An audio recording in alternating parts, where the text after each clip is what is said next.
Assalamu alaikum. A few announcements and dua request. We're requesting the community to save the date for Friday and Saturday, November 18th and 19th for 3rd Annual ICC Conference.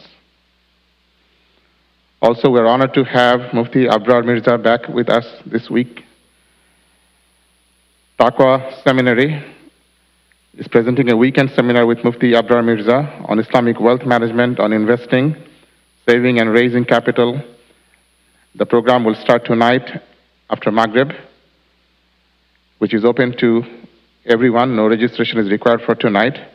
And then followed by a session tomorrow from 9 until 2 p.m., 9 a.m. until 2 p.m. Registration is required for the session tomorrow. We also have community breakfast tomorrow after Fajr.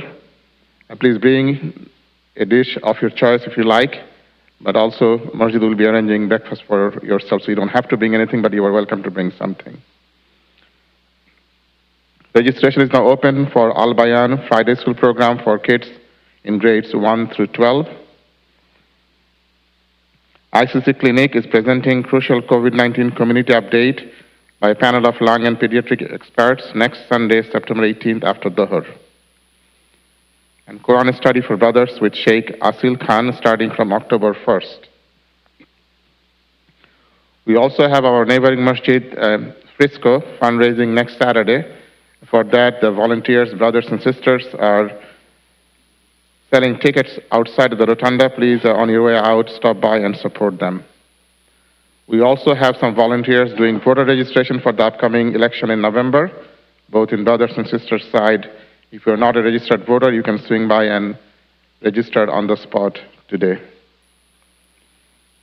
Dua request. Dua for Shifa of Sister Zafrin Chaudhry, who is suffering from cancer, and her husband, Brother Kabil Chaudhry, who is having emergency heart surgery this week.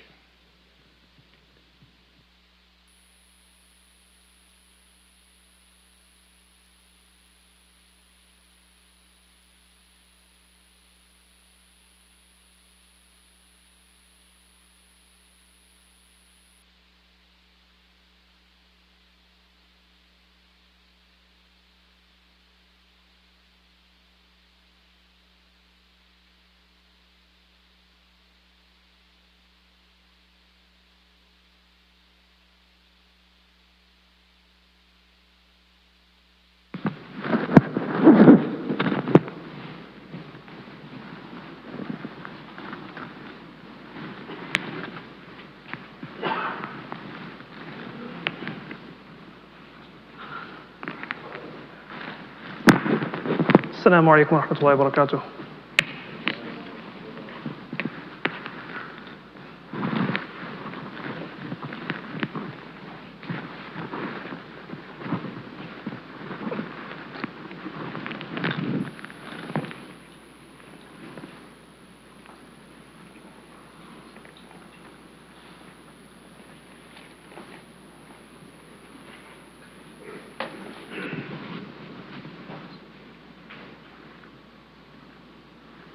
الله أكبر الله أكبر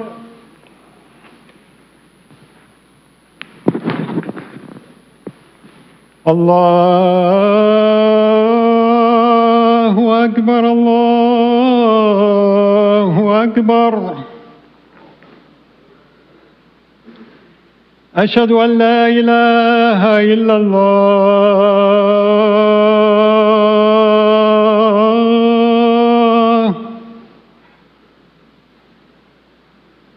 أشهد أن لا إله إلا الله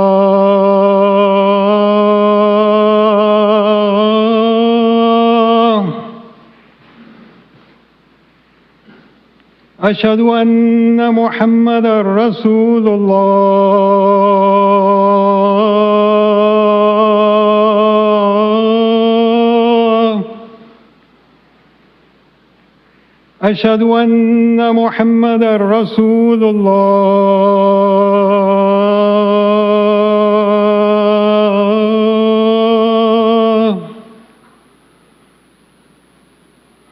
حي على الصلاة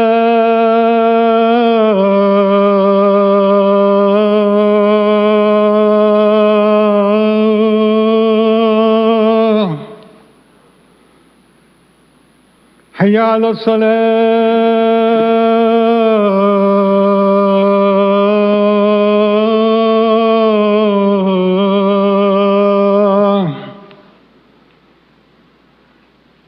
حي على الفلاح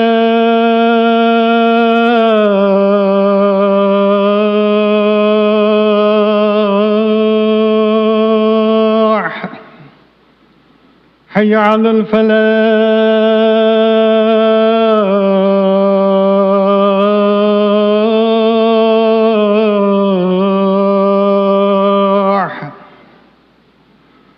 الله أكبر الله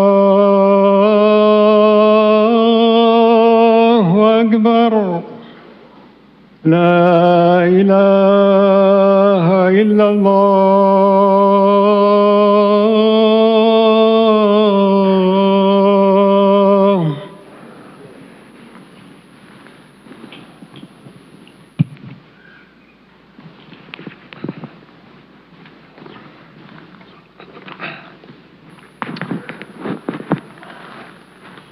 إن الحمد لله نحمده ونستعينه ونستغفره ونؤمن به ونتوكل عليه ونعوذ بالله من شرور أنفسنا ومن سيئات أعمالنا من يهده الله فلا مضل له ومن يضلله فلا هادي له وأشهد أن لا إله إلا الله وحده لا شريك له وأشهد أن سيدنا مولانا محمدا عبده ورسوله أما بعد فأعوذ بالله من الشيطان الرجيم يا أيها الذين آمنوا اتقوا الله حق تقاته ولا تموتن إلا وأنتم مسلمون وقال تعالى وابتغ فيما آتاك الله الدار الآخرة ولا تنس نصيبك من الدنيا وأحسن كما أحسن الله إليك ولا تبغي الفساد في الأرض إن الله لا يحب المفسدين. Dear brothers, respected sisters,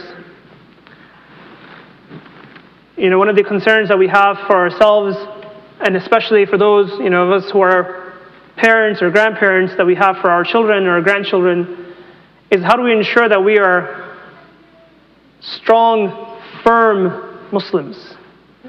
That not just that we do the obligatory acts, but that we are firm in our faith and are absolutely convinced of the beauty of our religion.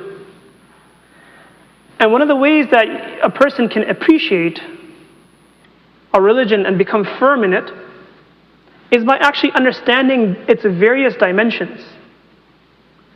Beyond just the acts of worship, but all aspects of religion, seeing the beauty in all parts of religion. And one of those parts of religion that I feel isn't discussed enough is from the Islamic economic side. And as soon as we hear of the Islamic economics or Islamic economic system or principles, a question may come is, why do we need a separate Islamic economic system of principles and such? And what's wrong with the system that we're living under? Isn't that system that we have fine? So we should then look to see, is it fine? Is it fine that the student debt crisis in this country exceeds $1.4 trillion and impacts 44 million people, meaning 1 in 6 adults? And it grows $3,000 a second. And it's defined that 70% of college students at non-profit schools graduate with debt. And for students who are pursuing 2-year degrees at for-profit schools, that's 90% who graduate with a debt. The government itself is in a $30.9 trillion debt. And that debt grows $45,000 every second. Imagine how much it's grown from just the time we started the khutbah until now. So the question may come, well, what if we take out the interest-bearing loans from this picture and then look at the system aside from that? Then is it fine? Well, is it fine that the top 1% of Americans hold 32% of the US net wealth, and the next 9% hold another 38% of the US net wealth, meaning that the top 10% hold 70% of the US net wealth. while the bottom 50% only holds 2% of the net worth? And is it okay that the top 1% of US households have 15 times more wealth than the bottom 50% combined? And is it fine that 95% of the economic gains after the recovery started in 2009 went to just the top 1% of Americans? No, it's not fine. That system is not fine. And there must be a better system. And there is a better system. And that's the Islamic economic system. We need an Islamic economic system because this is a necessary part of civilization. People have a need to interact. There's going to be codependencies between people. And our deen is a complete way of life. As we always like to say, our deen is a complete way of life, and it is. Which means that Islam must also then address this necessary aspect of our lives.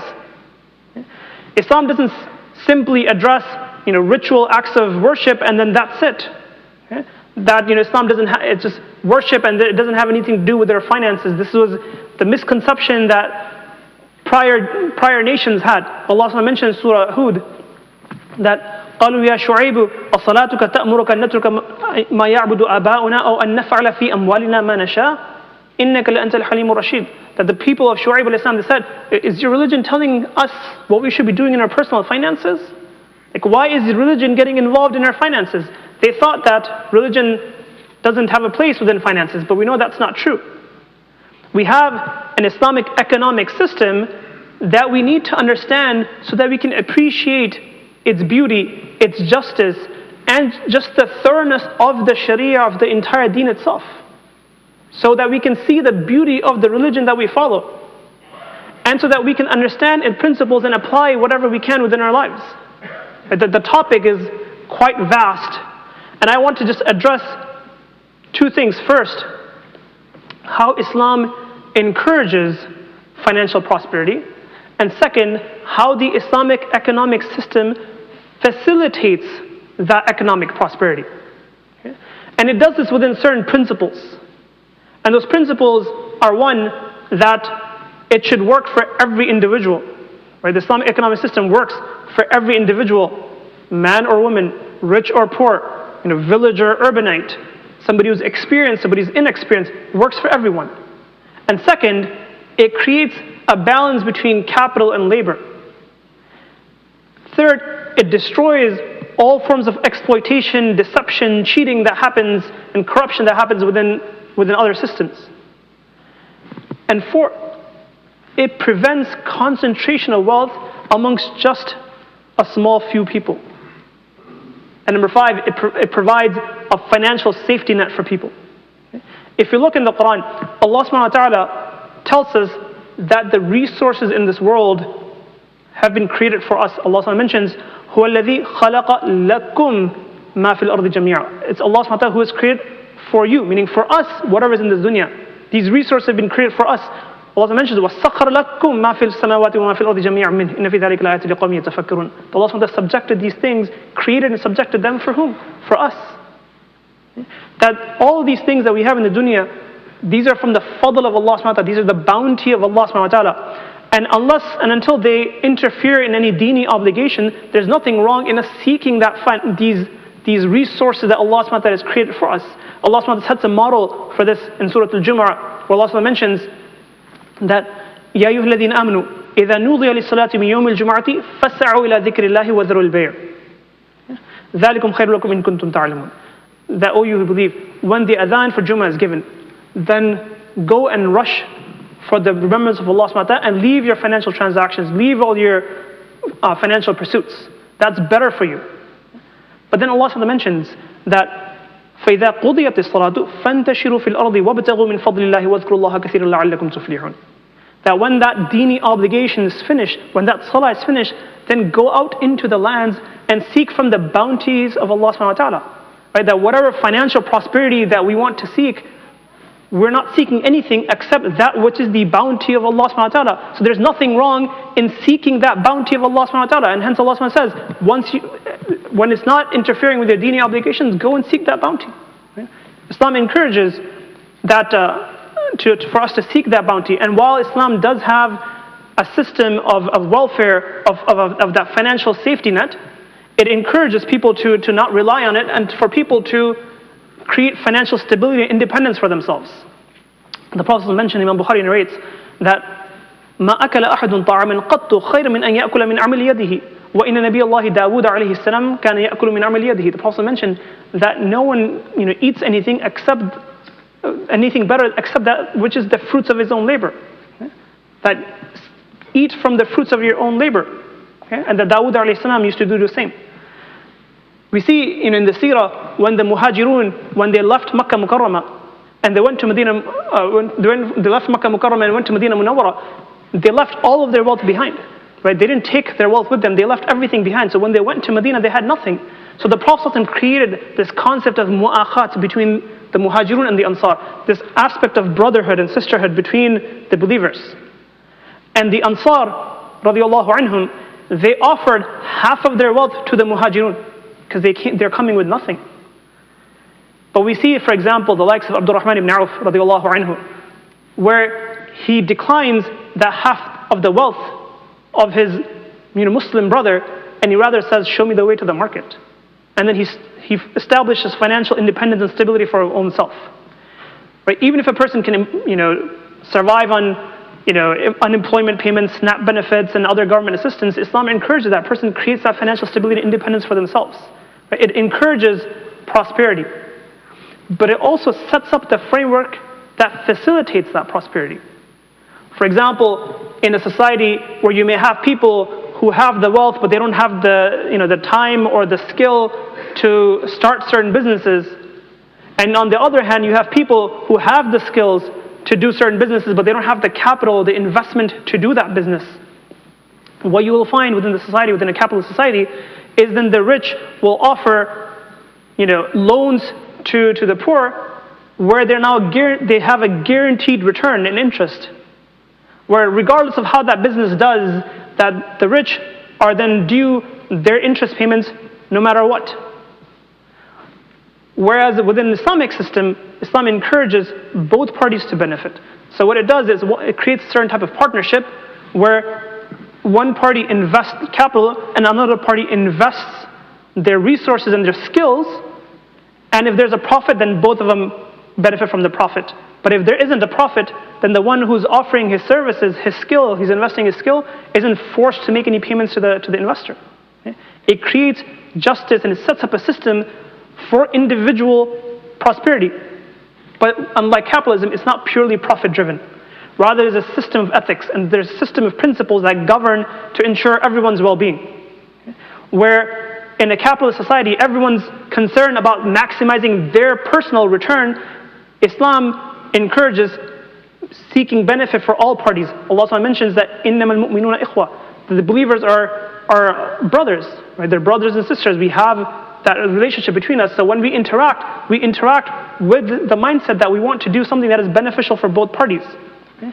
And hence it sets up not that loan-based system, it sets up an asset and services-based economy where people don't just benefit from purely giving out loans to people, that riba-based system. Allah rather says that يَا أَيُّهَا الَّذِينَ آمَنُوا لَا تَأْكُلُوا الرِّبَا أَضْعَافًا مُضَاعَفًا وَاتَّقُوا اللَّهَ لَعَلَّكُمْ تُفْلِحُونَ وَاتَّقُوا النَّارَ الَّتِي أُعِدَّتْ لِلْكَافِرِينَ وَأَطِيعُوا اللَّهَ وَرَسُولَهُ لَعَلَّكُمْ تُرْحَمُونَ. Allah mentions that leave that system.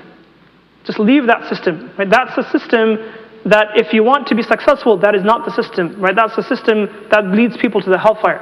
Leave that system. Obey Allah, obey His Messenger ﷺ, so then you will be shown mercy. Okay? That any type of injustice to any party is unacceptable within the Sharia, even if the two parties agree to that injustice. Allah mentions in the Quran that يَا أَيُّهَا الَّذِينَ آمَنُوا اتقوا الله وذروا ما بقي من الربا إن كنتم مؤمنين فإن لم تفعلوا فأذنوا بحرب من الله ورسوله وإن تبتم فلكم رؤوس أموالكم لا تظلمون ولا تظلمون. Allah associates riba with zulm in the Quran, and Allah says leave it. Right? It doesn't matter if you agree to it or don't agree to it. The system that Allah set up of Islam doesn't accept oppression even if people are willing to be oppressed. It doesn't allow for that. It sets up a healthy market that removes ambiguities, that ensures transparency, that facilitates benefit for both parties, so that no one can be cheated, no one can be deceived. The Prophet mentioned that, for example, وَلَا تَنَاجَشُوا, right? We hear in the news about, this pump and dump that happens, right? People falsely inflate the prices of stocks and then they sell them and make money off of it, right?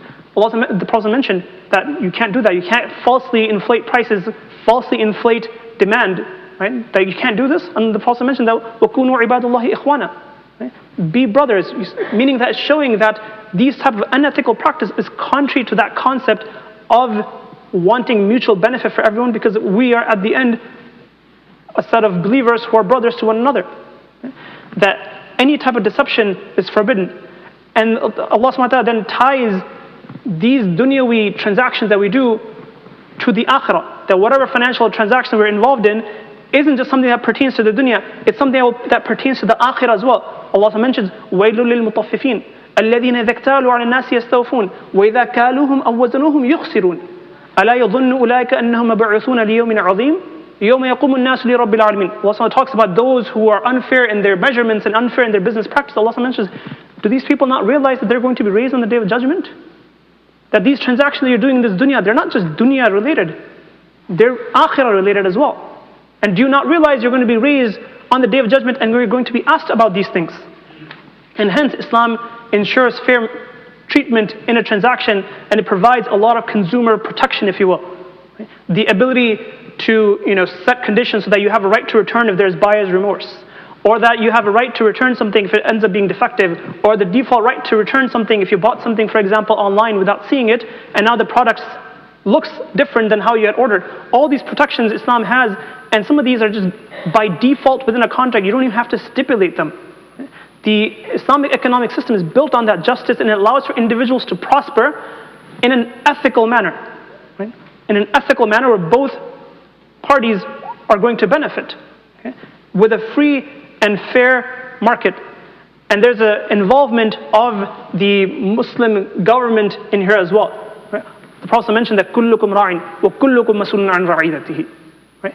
Every one of us sitting here, me, you, everyone, all of us have responsibilities towards certain people. It may be our spouses, it may be our children, it may be, elderly who are living with us. All of us have certain responsibilities towards certain people. And the Prophet mentioned that everyone will be asked about those responsibilities. And one of those the Prophet mentioned is that وَالْإِمَامُ مَسْئُولٌ عَنْ رَعِيَّتِهِ, right? The Muslim leadership is going to be asked about the people that were under their leadership. So the Muslim government has a certain role in ensuring a free and fair market system as well. One that we don't have we don't have time to go into the details of what it does and the safety nets that it provides. But one of the aspects that it's responsible for is to ensure that the wealth doesn't concentrate between a set number of people. Allah mentioned in the Quran, ما أفاء الله على رسوله من أهل القرى فلله وللرسول ولذي القربى واليتامى والمساكين وابن السبيل كي لا يكون دولة بين الأغنياء منكم وما آتاكم الرسول فخذوه وما نهاكم عنه فانتهوا واتقوا الله إن الله شديد العقاب. That Allah mentions certain types of wealth that have different recipients that it should be distributed amongst, and Allah sets a principle there. He says كي لا يكون دولة بين الأغنياء منكم, so that wealth doesn't concentrate amongst just a few amongst you, right? That 1% that we're talking about in the beginning, right? It prevents that concentration. Okay? Now, there's other aspects that we don't have time to get into, but we have to understand that Islam encourages and facilitates financial prosperity. But people are not driven in that system purely based off of profit. There must be certain principles that must be kept in mind. Okay?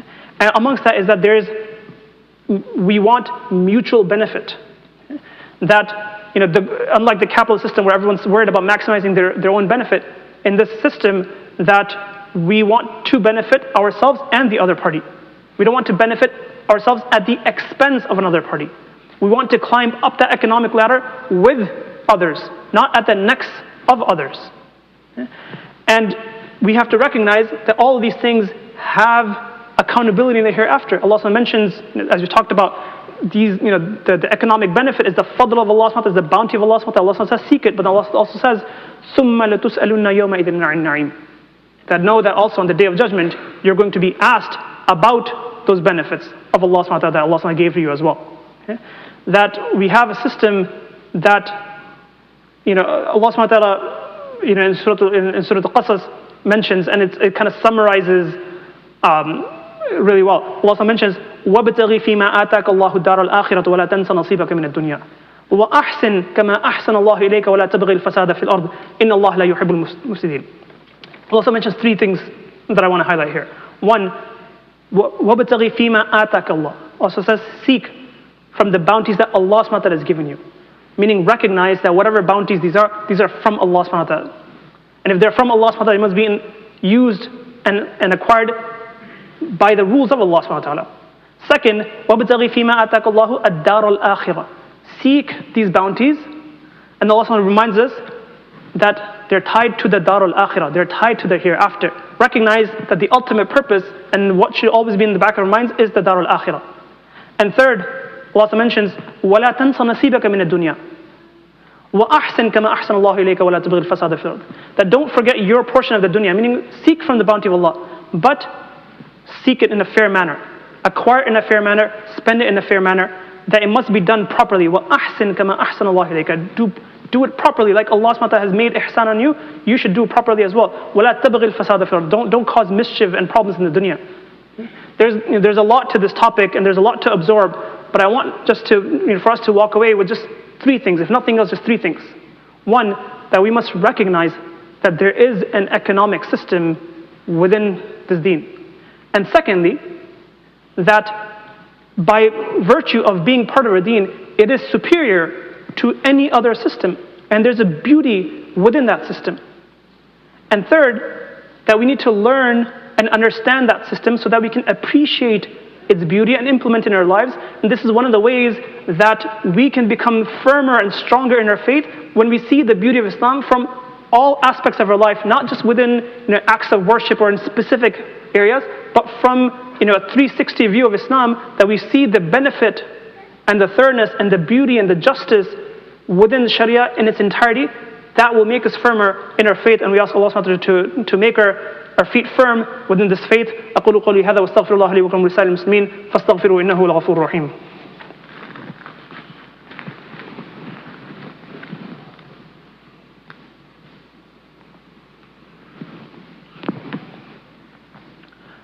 الحمد لله الذي هدى والصلاة والسلام على عباده الذين اصطفى خصوصا على سيد الرسل وخاتم الأنبياء وعلى آله وصحبه الذين اجتبى أما بعد فأعوذ بالله من الشيطان الرجيم إن الله وملائكته يصلون على النبي يا أيها الذين آمنوا صلوا عليه وسلموا تسليما اللهم صل على سيدنا محمد وعلى آل سيدنا محمد كما صليت على إبراهيم وعلى آل إبراهيم إنك حميد مجيد اللهم بارك على محمد وعلى آل محمد كما باركت على إبراهيم وعلى آل إبراهيم إنك حميد مجيد اللهم أعز الإسلام والمسلمين وذل الشرك والمشركين ودمر أعداءك أعداء الدين اللهم انصر المسلمين المستضعفين في كل مكان اللهم اشفنا واشف مرضانا ومرضى المسلمين اللهم اكفنا بحلالك عن حرامك وأغننا بفضلك عمن سواك اللهم إنا نسألك العفو والعافية والمعافاة الدائمة في الدين والدنيا والآخرة عباد الله رحمكم الله إن الله يأمر بالعدل والإحسان وإيتاء ذي القربى وينهى عن الفحشاء والمنكر والبغي يعظكم لعلكم تذكرون فاذكروا الله يذكركم ودعوه يستجب لكم ولذكر الله أكبر والله يعلم ما تصنعون أقيموا الصلاة.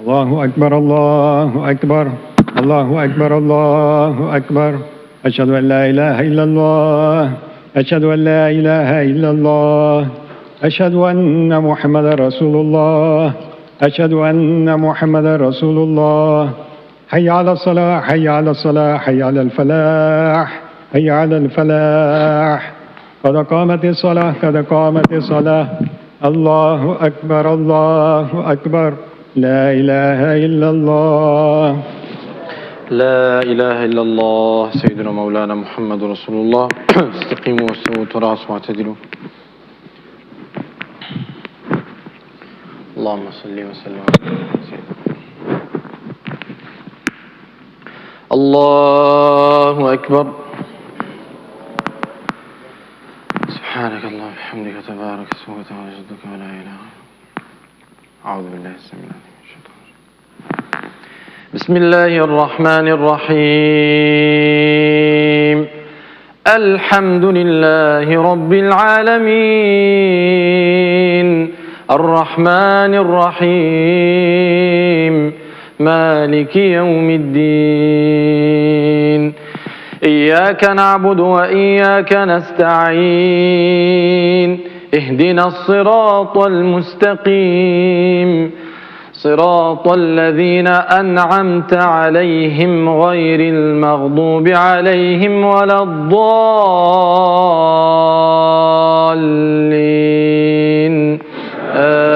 آمين. بسم الله الرحمن الرحيم. ويل للمطففين الذين إذا اكتالوا على الناس يستوفون وإذا كالوهم أو وزنوهم يخسرون ألا يظن أولئك أنهم مبعوثون ليوم عظيم يوم يقوم الناس لرب العالمين. كلا إن كتاب الفجار لفي سجين وما أدراك ما سجين كتاب مرقوم. ويل يومئذ للمكذبين الذين يكذبون بيوم الدين وما يكذب به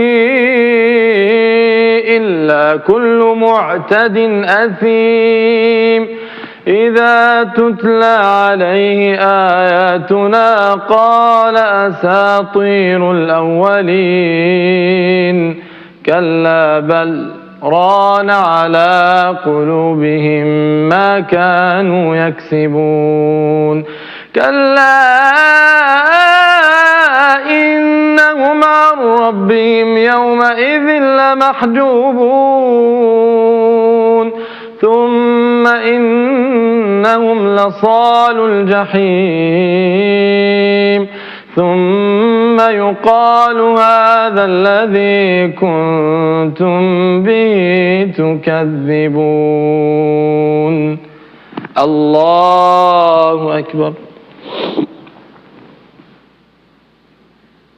سبحان الله. سمع الله لمن حمده. اللهم اللهم الله أكبر. سبحان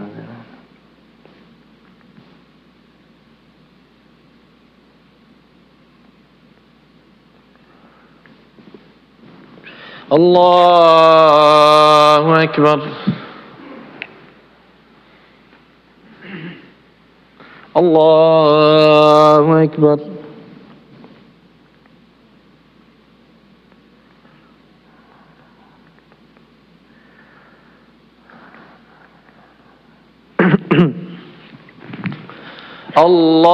الله أكبر. بسم الله الرحمن الرحيم. الحمد لله رب العالمين الرحمن الرحيم مالك يوم الدين. إياك نعبد وإياك نستعين.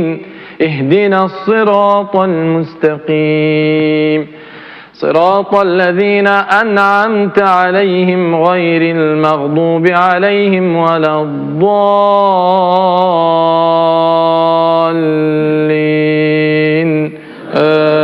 آمين.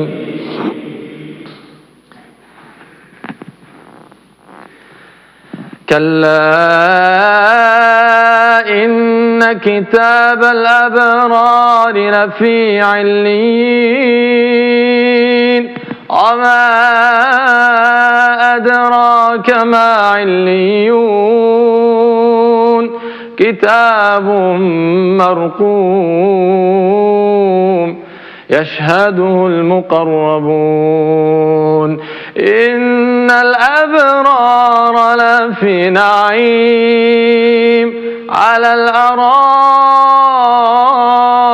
ينظرون تعرف في وجوههم نضرة النعيم يسقون من رحيق مختوم ختامه مسك وفي ذلك فليتنافس المتنافسون ومزاجه من تسنيم عينا يشرب بها المقربون إن الذين أجرموا كانوا من الذين آمنوا يضحكون وإذا مروا بهم يتغامزون وإذا انقلبوا إلى أهلهم انقلبوا فكهين وإذا رأوهم قالوا إن هؤلاء لضالون وما أرسلوا عليهم حافظين فاليوم الذين آمنوا من الكفار يضحكون على الأرائك ينظرون هل ثوب الكفار ما كانوا يفعلون الله أكبر سبحان الله سبحان الله سمع الله لمن حمده الله أكبر سبحان الله الله أكبر اللهم اغفر لي وارحمني واجبرني الله أكبر سبحان الله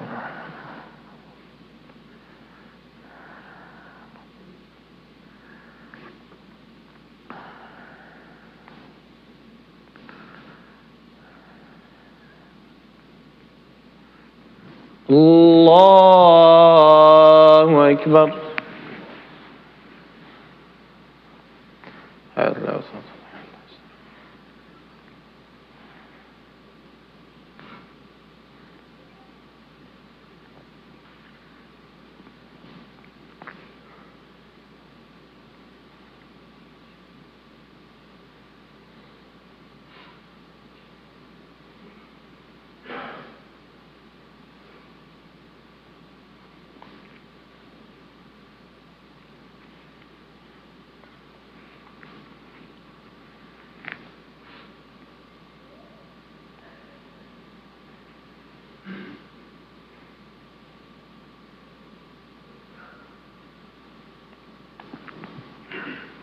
السلام عليكم ورحمة الله السلام عليكم ورحمة الله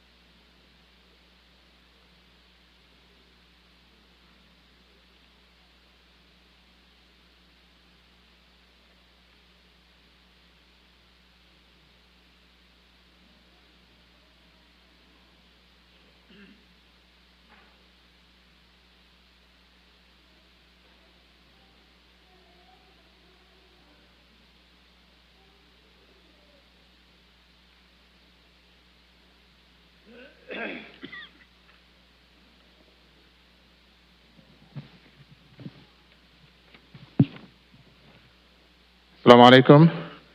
A couple of announcements. One is our neighboring masjid, Islamic Center of Frisco. They have their annual fundraising next Saturday, 24th of September. This is to support their expansion project, so please support them. Imam Abu Salah Mahmood was with us, extending the invitation to us. He requested all of us to stop by the rotunda, see their volunteers, both brothers and sisters side, and purchase your tickets so that you can attend the program next week, inshallah.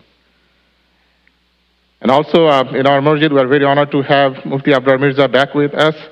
He will be conducting a program tonight after Maghrib, and also tomorrow from 9 a.m. until 2 p.m. For the program tomorrow, registration is required, but for the program tonight, there is no registration required, so you can come and get to know what is it about for tomorrow. Come and join us tonight. Tomorrow's program will be on Islamic wealth management, on investing, savings, and raising capital, which is, like I said, tomorrow from 9 a.m. until 2 p.m. Thank you. Assalamu alaikum.